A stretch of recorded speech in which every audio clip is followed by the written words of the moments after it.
Thank T2K5. And this is an interesting match because it's two factions that we haven't seen yet.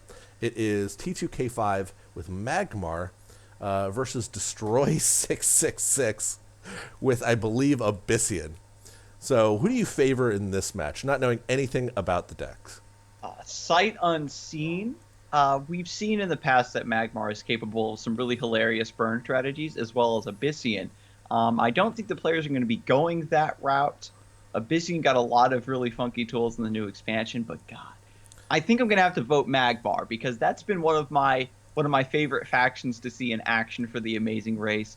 They have access to probably not the most viable strategies, but definitely the most hilarious strategies. You are in luck, by the way. So when T2K5 sent me his list, I was like, what does your list like? I was like, I don't quite know what's going on here. What does your list do? But I'll tell you right now that at this point, he's already won 3 matches, so it's got to be okay. It's got to be good. We're seeing a bunch of seeing at least one new card, and Godhammer here. Godhammer is so good. Before I forget, let's go ahead and roll this giveaway. And who won? Jace Even or Jack Even or something. You won. I'm going to message you after, at some point when I have a second. I'll write down your name to make sure I get this to you. Congratulations. Yeah. All right. So we've got... So to get back into the game, right away we see Grow, Maloki Huntress, and Godhammer in hand. Yeah. And so Maloki Huntress makes your minions with Grow at the start of not just your turn, but the start of your opponent's turn as well. Think of it like Bloodfire Totem, but instead of pinging your opponent's general, your minions get +1/+1. Yeah. The Godhammer is going to make that scale even harder. So then I think that T2K5 is just going to have this enormous Grow just walking around the map, slaughtering everything. I don't know what was that was a little bit of a visual bug. I don't know quite what happened, but this was not in play at the start of the last turn. It's sort of hovering over the field. This is a weird bug. I don't know what's going on right now. It's got random cards in T2K5's hand. I don't know what's happening. Oh, it's the middle card in his hand is appearing in the middle. Why is it doing that? I don't know. I'm really digging this right now. The Ghost Grow. All right. But we just won't talk about that. No. Ignore the Ghost Grow in the center. I slightly resized the window. Maybe that looked like it dealt with it. Okay. Yeah. All right. So right away, T2K5 is coming out of the gate with this ridiculous strategy. The Grow is a battle pet, and it moves and attacks the nearest opponent, right? Yeah. So now it's going to get bigger and bigger. It's going to continuously get stats from the Godhammer, from its own Grow ability, and with the help of the Maloki Huntress. Look at this. Becomes a 7/8, and it's just going to move back. Yeah. This is a really nice play by Destroy666 using the Nocturne to bait the Grow back to its home field. Yeah, I feel like we have to explain. This is some ridiculous next level stuff. So Nocturne summons a Wraithling whenever you summon a Shadow Creep, which are sort of Abyssian's 2 things.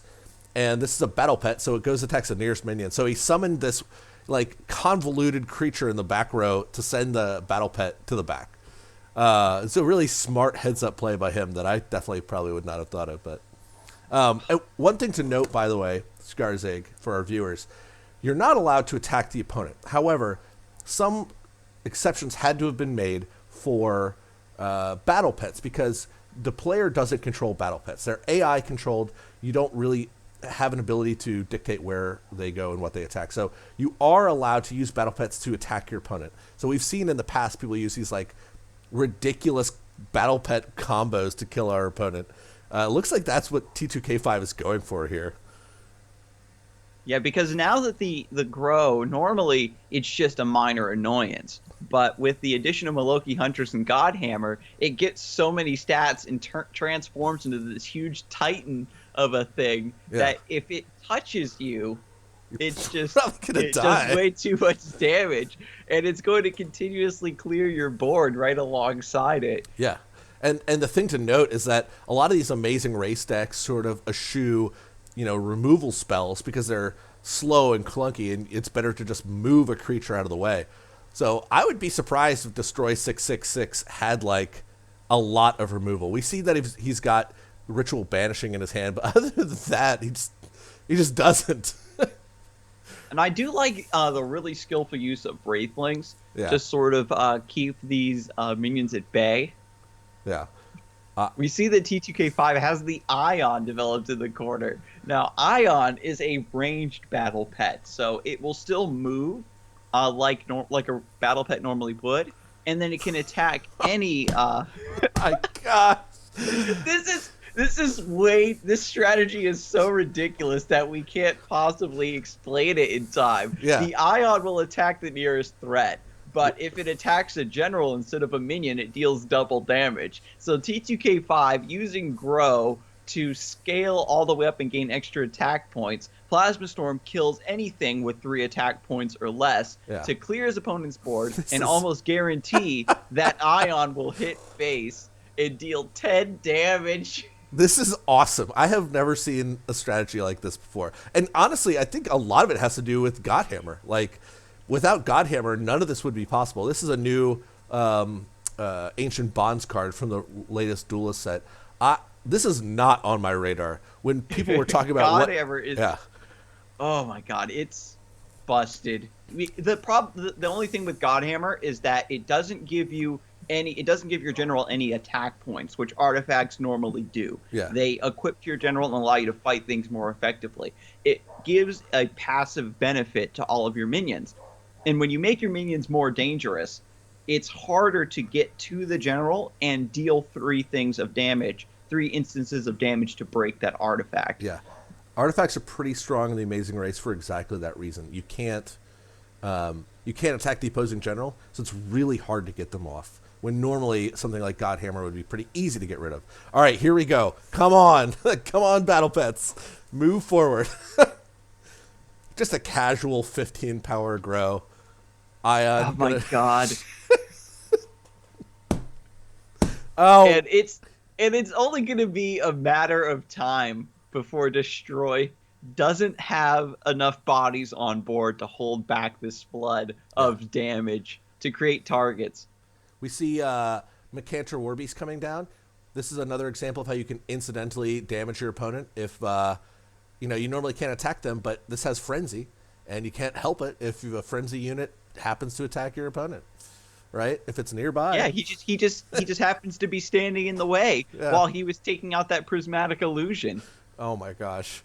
This is so frightening for Destroy666. If I were playing in this match, I'd be like, I don't know how am I supposed to win here?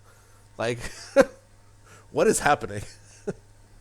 I mean, the only way would be for him to do some really, really cool stuff with Silhouette Tracer, get all the way over to the other side of the board at just the right moment before the Grows and the Ion close the gap on him. All right. So from a pragmatic standpoint, Skarzig, how in the world does Destroy666 win this game?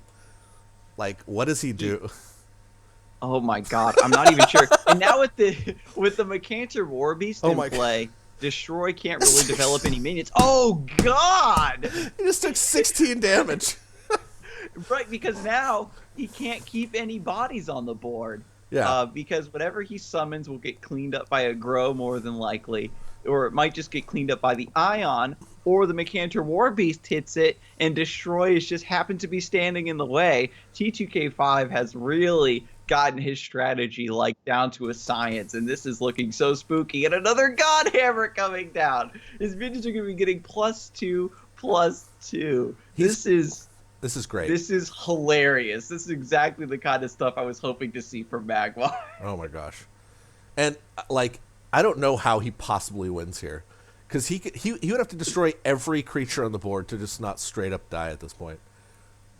Right, and Abyssine doesn't have deal 20 HP to everything. Yeah. Oh my gosh. Oh my gosh. Already the Ubo is a 4/5. Yeah, the Ubo's lethal next turn. Oh man. Even Necrotic Sphere wouldn't be enough there. That was great. That was so much fun.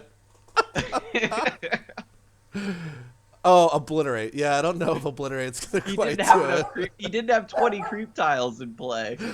Oh my gosh. All right.